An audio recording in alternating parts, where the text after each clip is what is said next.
realmente para una jornada de fin de semana no está mal, ¿no? Este primer agradecimiento era evidente, y el segundo, quiero dar las gracias al Consejo por haber dado un paso adelante y haber hecho algo que quizá era una necesidad desde hacía mucho tiempo, y era juntarnos todos y intentar ponernos de acuerdo y poner en común qué sucede con la parada cardíaca en un país donde tenemos, bueno, pues una diversidad y donde tenemos además unos aspectos que son claramente diferenciales, y es que, bueno, los diferentes servicios sanitarios públicos que constituyen y que prestan la asistencia sanitaria en todas las comunidades autónomas, todas tienen un servicio de emergencias público, con un acceso telefónico, en fin, con todos los requisitos que marcan las recomendaciones internacionales. Tenemos ya una cierta experiencia, una media de unos 20 años, quizá algo más, y a pesar de todo esto, es el primer congreso, es la primera ocasión en la que de manera monográfica nos sentamos a hablar, nos sentamos a debatir y sobre todo nos sentamos a hacer algo que creo que es fundamental, y es lanzar una serie de mensajes clave. El único, digamos, debe que le pondría al Congreso es que estaría muy bien que hubieran traído también los medios informativos también para el cierre, porque, bueno, yo voy a presentar una serie de datos en nombre de esos servicios de emergencias, en nombre de un grupo de trabajo de gente que lo ha hecho prácticamente, pues, en fin, por iniciativa propia, con relativamente muy poquito apoyo. Y me hubiera gustado, pues, una nota final, unas recomendaciones, una serie de aspectos para sacar a la opinión pública, porque da gusto ver la experiencia holandesa, la experiencia danesa, cómo hay una fundación detrás, cómo hay diferentes medios, cómo hay estrategias, planes, etcétera, etcétera. Y es curioso que en este país, que goza de una sanidad francamente buena, que tiene unos servicios de emergencias que encima llevan médico a bordo, sin embargo, hay unos déficits en algunos temas tan absolutamente básicos y que se han reclamado desde este Congreso, que lo único que siento es que, bueno, pues todos esos medios que ayer fueron premiados, pues hubiera estado bien que hubieran estado aquí para recoger un mensaje final y lanzar un mensaje que creo que es absolutamente necesario y cuyo primer eslabón ha sido el paso adelante que ha dado el Consejo con este primer Congreso, que creo que es un punto de inflexión que va a ser muy importante.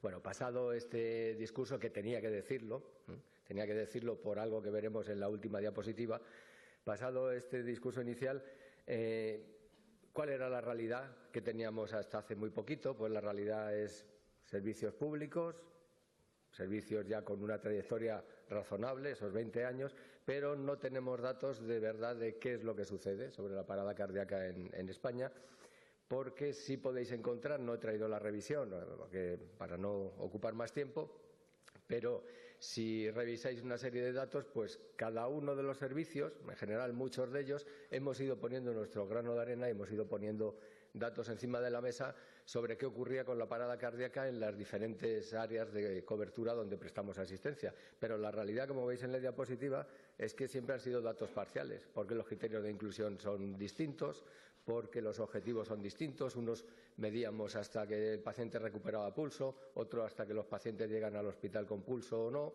Algunos hemos añadido si el paciente sobrevive o no, sus secuelas neurológicas.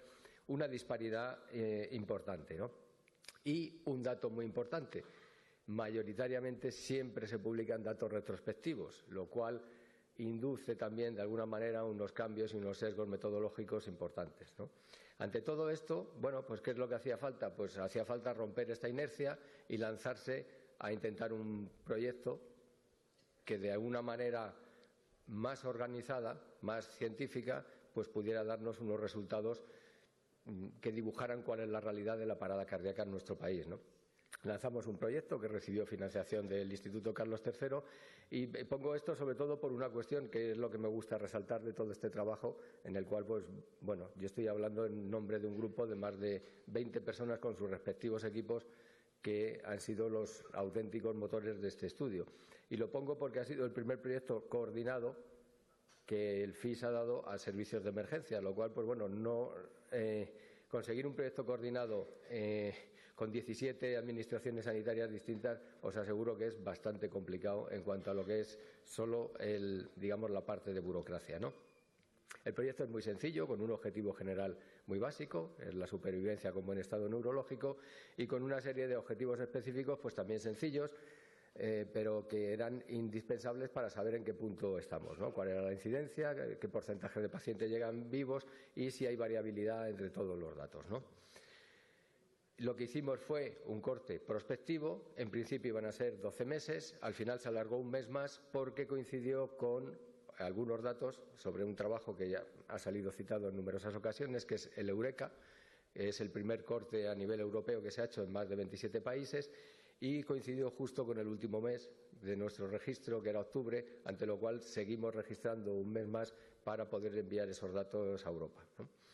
El ámbito fue todas las comunidades autónomas, cada uno de los servicios y dos importantes servicios de emergencias de ámbito municipal, pero con una trayectoria sólida, como ya conocemos todos, ¿no? No participaron las ciudades autónomas de Ceuta y Melilla, que por cierto eran las únicas que seguían dependiendo del Ministerio de Sanidad, ¿no? Y no me voy a extender mucho, esta es la publicación, ha salido en algunas referencias y lo que creo que es, en fin, más llamativo, si os fijáis, pues estamos todos.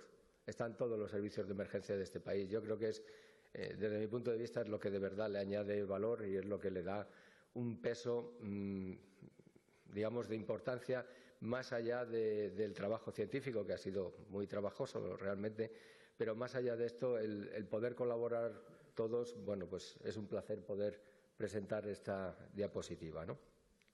Este es el mapa que tuvimos que enviarle, está en el material suplementario colgado en Resuscitation, porque no entendían muy bien la cobertura, en fin, las regiones, etcétera. Les enviamos un mapa con los diferentes ámbitos, la cobertura según los datos del Instituto Nacional de Estadística de 2014, en fin, etcétera, una serie de datos.